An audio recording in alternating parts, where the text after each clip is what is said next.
Assalamualaikum warahmatullahi wabarakatuh. Salam sejahtera bagi kita semua. Teman-teman media cetak, media elektronik, saya bersama Pak Gubernur Bank Indonesia, Ketua LPS, Pak Menteri Keuangan, dan Ketua OJK. Tadi rapat dengan Bapak Presiden dan dilaporkan kepada Bapak Presiden kondisi perekonomian saat ini yang dari hasil tadi pengumuman BPS di kuartal pertama baik, kita pertumbuhannya di 5,61 dan pertumbuhan ini adalah di antara negara G20 tertinggi. Jadi kita di atas Cina, di atas Singapura, Korea Selatan, Arab, bahkan Amerika. Dan pertumbuhan ini di atas daripada ekspektasi dari berbagai lembaga yang biasanya mereka rata-rata di angka 5,2. Kemudian dari beberapa pertumbuhan kita melihat bahwa pertumbuhan konsumsi baik di 5,52%, kemudian juga konsumsi pemerintah juga naik 21,31%, kemudian juga dari segi ekspor dan impor juga positif.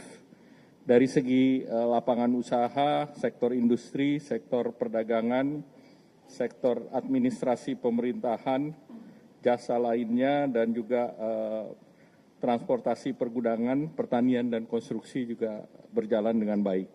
Kalau secara indikator makro, ini inflasi juga berhasil ditekan di 2,42%, turun dari 3,48% di periode yang lalu, di bulan Februari, di bulan Maret, kemudian juga indeks keyakinan konsumen di 122,9%, neraca dagang positif untuk 71 bulan di 3,32 biliar. Kemudian cadangan devisa per Maret 148, neraca pembayaran surplus 6,1 dan realisasi investasi naik 7% menjadi 498,8. Kemudian kredit growth di 9,49%, dana pihak ketiga berarti trust dari masyarakat tinggi 13,55%. Dan kemudian tentu beberapa hal yang menjadi perhatian tentu terkait dengan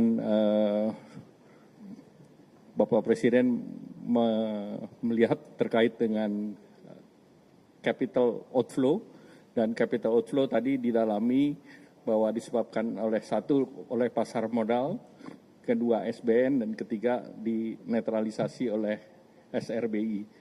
Dan tadi disepakati, dilaporkan ke Bapak Presiden, kesepakatan kerjasama antara BI dan Menteri Keuangan, sehingga ke depan ini bisa dijaga terkait dengan capital outflow. Dan selanjutnya terkait dengan rupiah, Bapak Presiden menanyakan, nanti dijelaskan oleh Pak Gubernur, terutama juga terkait dengan diperdagangkannya mata uang Indonesia secara forward di beberapa negara. Silakan Pak. Terima kasih Pak Menko, rekan-rekan sekalian, Pak Menteri Keuangan, Bu Ketua OJK, Pak Ketua LPS. Selamat sore, Assalamualaikum warahmatullahi wabarakatuh. Tadi dibahas dan mendapatkan arahan dari Bapak Presiden mengenai nilai tukar. Berkaitan dengan dua hal penting mengenai nilai tukar. Bahwa yang pertama, nilai tukar sekarang itu undervalue. Undervalue, dan ke depan kita yakini akan stabil dan menguat. Kenapa undervalue? Tadi disampaikan oleh Pak Menko Bergon, fundamental kita itu kuat. Pertumbuhan sangat tinggi, 5,61%. Inflasi rendah. Kredit juga tumbuh tinggi, cadangan devisa juga kuat. Nah, ini adalah fundamental yang menunjukkan mestinya rupiah itu akan stabil dan cenderung menguat. Nah, kenapa dalam jangka pendek ini ada tekanan-tekanan nilai tukar? Sebabnya ada dua, yaitu ada faktor global dan kemudian pada faktor-faktor musiman. Faktor globalnya apa? Yang menyebabkan tekanan nilai tukar dalam jangka pendek ini adalah satu, harga minyak yang tinggi. Dua, suku bunga Amerika yang juga meningkat tinggi. Yield yield US Treasury 10 tahun sekarang adalah 4,47%. Demikian juga dolar yang menguat. Dan Pak Menko tadi mengatakan terjadinya pelarian modal dari emerging market termasuk Indonesia. Nah, memang dalam secara musiman, April, Mei, Juni ini memang permintaan terhadap dolarnya tinggi. Ada untuk pembayaran repatriasi dividen, ada pembayaran utang, dan juga untuk jemaah haji. Tapi rupiah adalah under value dan ke depan akan stabil dan cenderung menguat.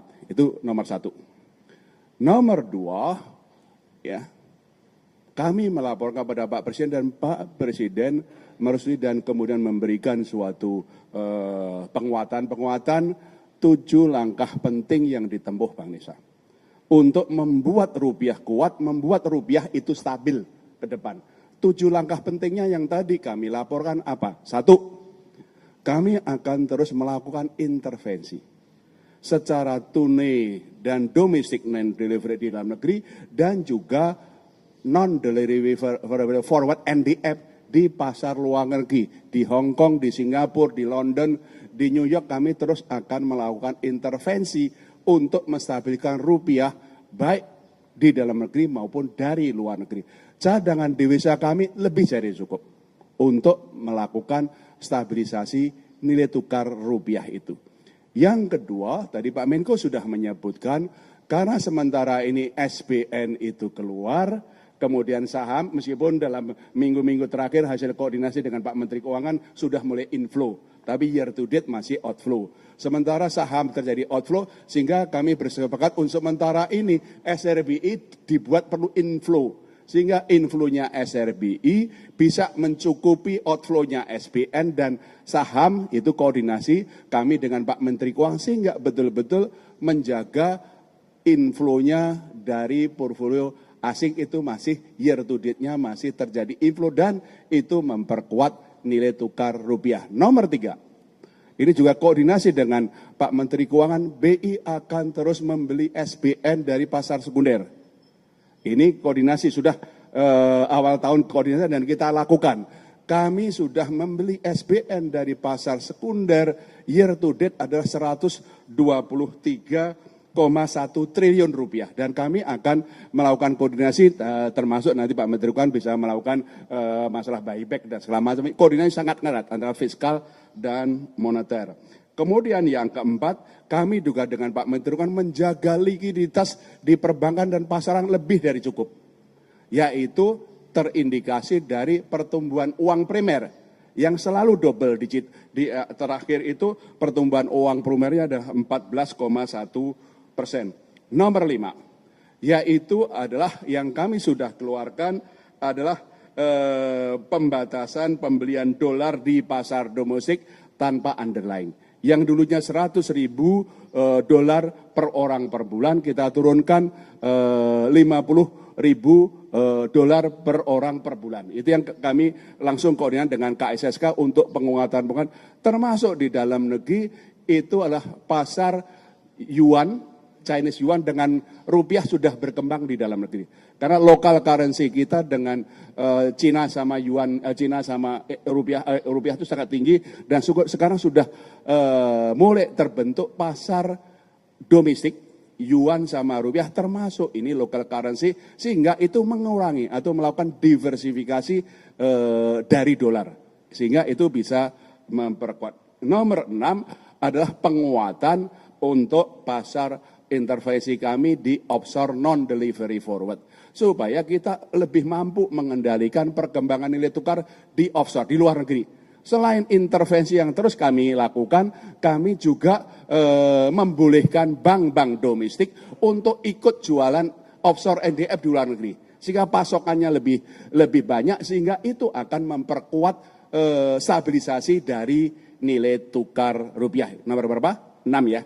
Nomor 7 adalah peningkatan pengawasan kepada bank-bank dan korporasi yang terutama kami lihat bank-bank korporasi yang aktivitas pembelian dolarnya tinggi, kami kirim pengawas ke sana koordinasi dengan Bu Frederica Widiasari dari Ketua OJK untuk memastikan bagaimana stabilitas sistem keuangan terjaga. Terima kasih Pak Menko.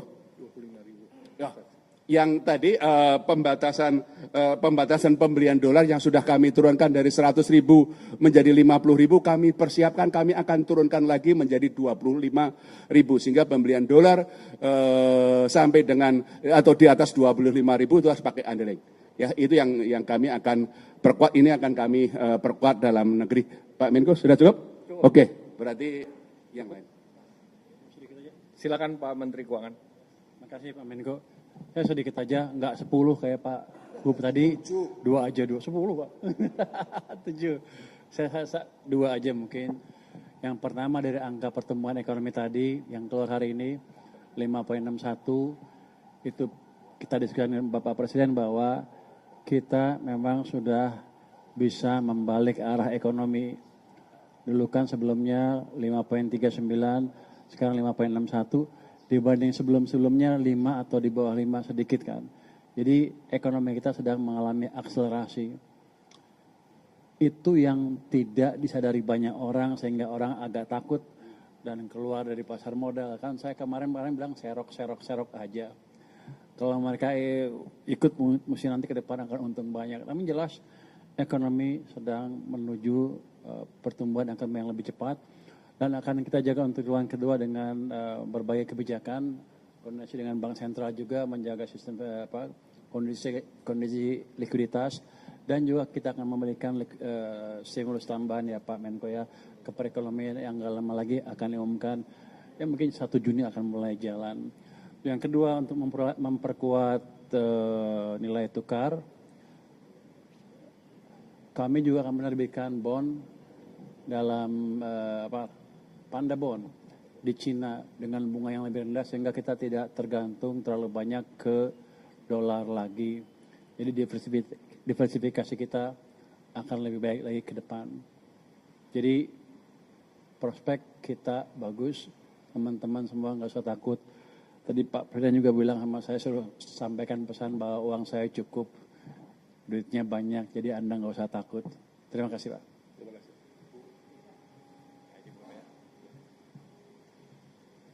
Terima kasih Pak Menko, yang saya hormati Pak Menko, Pak Gubernur BI, Pak Menteri Keuangan, Pak Ketua LPS, dan tentu saja rekan-rekan semua yang saya hormati. Selamat malam, Assalamualaikum warahmatullahi wabarakatuh. Baik, tadi kami menyampaikan dari forum tadi, pada intinya kalau dari kami menyampaikan mungkin concern dari yang disampaikan oleh Pak Menko tadi terkait dengan pasar modal.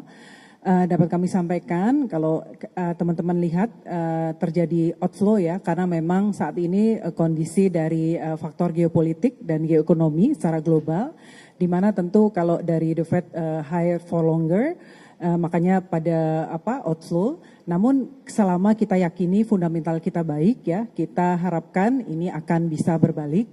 Namun demikian dapat kami sampaikan bahwa setelah market event yaitu yang dicetuskan dari semenjak akhir Januari kemarin dari MSCI, dapat kami sampaikan bahwa seluruh hal-hal yang menjadi concern dari global investor terkait dengan transparansi dari pasar modal Indonesia, di mana data dari 1% pemegang saham sudah kita buka, kemudian granularity dari data dari 9 klasifikasi menjadi 39 sudah kita sampaikan secara sangat granular. Kemudian ultimate beneficial owner juga sudah kita sampaikan, dan juga satu lagi terkait likuiditas yaitu untuk free float di atas 15% dengan stages yang kita sampaikan. Nah kemudian kalau kita melihat bagaimana perbaikan-perbaikan ini tentu menimbulkan implikasi ya. Kalau kita lihat nanti mungkin sebelumnya saya sampaikan, saat ini kalau teman-teman memperhatikan indeks harga saham gabungan, pergerakannya sudah inline dengan indeks-indeks utama seperti LQ45, IDX30 dan sebagainya. Jadi saham-saham yang sekarang pergerakannya sudah lebih ke fundamental, dan kalau kita melihat nanti mungkin pengumuman di Mei ya oleh MSCI dan juga nanti di Juni untuk terkait market kita, ya mungkin kalau di Maret nanti akan ada rebalancing dari indeks MSCI kita, mungkin kita ya expect akan terjadi penyesuaian, namun kita sampaikan ini adalah temporary dampak temporary dari perbaikan yang kita lakukan. seperti short term pain gitu ya, tapi harapannya ke depan akan semakin baik secara fundamental dan kita harapkan ini akan semakin baik karena kita terus memperbaiki contohnya untuk pendalaman pasar. Teman-teman kalau melihat angka jumlah investor di pasar modal kita dalam 1 tahun tuh naik sekitar 5 juta SID. Jadi kita pendalaman pasar, bagaimana investor domestik kita tingkatkan supaya kalau terjadi gonjangan di luar tetap lebih stabil untuk market kita. Mungkin dari kami itu Pak Menko, terima kasih. Terima kasih Ibu Fredrika Widiasari. Yang terakhir terkait dengan regulasi devisa hasil ekspor sumber daya alam. Jadi revisi perubahan terhadap PP 36 sudah difinalisasikan dan akan diberlakukan per 1 Juni 2026. Jadi perubahan bahwa DHE SDA wajib masuk ke Himbara dan dikonversi ke rupiah maksimum 50% dan juga terkait dengan sektor ekstraktif atau oil and gas itu berlaku seperti yang sekarang, yaitu yang berlaku 3 bulan. Baik, cukup. Ada pertanyaan?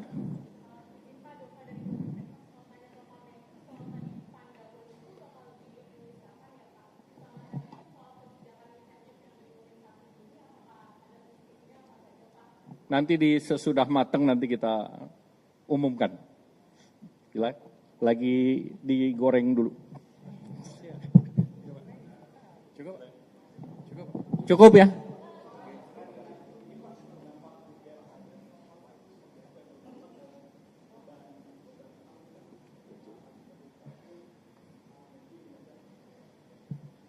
Jadi angka-angka yang saya sebut waktu itu dengan asumsi $100 per barel itu sudah memasukkan asumsi nilai tukar yang tidak jauh dari sekarang. Jadi angkanya nggak berubah, jadi fiskal tetap aman, sudah kita perhitungkan.